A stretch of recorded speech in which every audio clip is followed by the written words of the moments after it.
Sometimes I'll show up to the club and I'm exhausted, I don't feel like doing this. But as soon as I start playing, I'm reminded this is why I do it. Learning, listening, and then sharing it in my own way.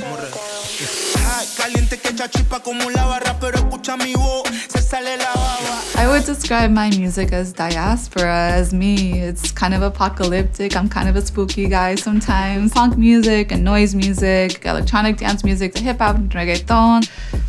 That's me. I grew up in Western Massachusetts. Music for me was family parties. These closed family invite, family friend invite, cousins. I don't even know who was actually a cousin. Joyous spaces. I grew up in a suburb that was mostly white, and so these immigrant spaces were really beautiful and important for me at that time. I thought I was on track to become a lawyer. I started DJing, and I always thought of music as this intersection of politics and community.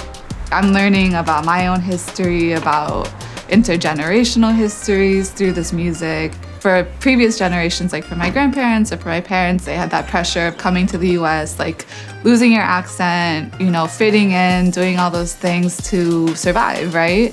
And I think that's a really amazing privilege of my generation, is that we get to look back and start to build a new relationship to the culture that got left behind in certain ways. Hi.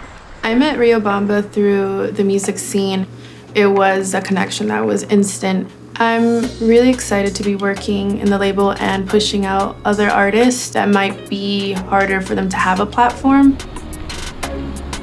Latinx. It's kind of the best word that we have to use for it, but really there's a spectrum of identities, languages, regions, all these different cultures that we have to take into consideration.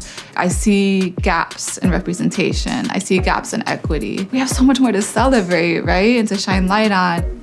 Working with Rio and DJing has helped me find my sense of identity. Anytime we curate anything, we play anything, we create spaces where people don't feel so out of place. So basically this went out to all the DJ promoters, and I felt it was exciting to be yo, you all need to cover Panama.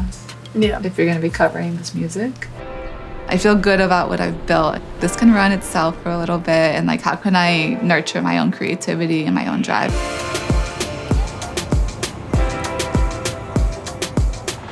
The process of becoming Riobamba, I think it's just the more that I learn about myself, the more that I have to share, and it's just me.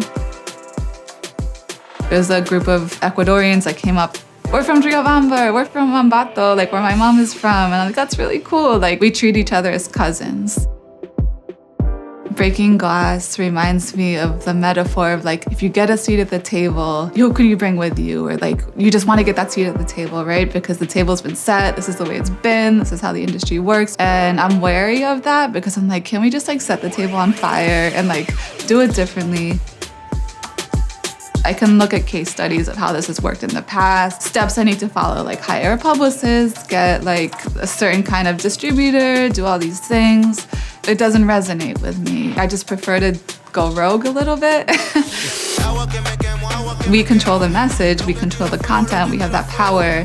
And I think it's about really realizing the full potential of our power and claiming that. There's room for everybody. We can all do this shit and kill it and support each other in our own ways.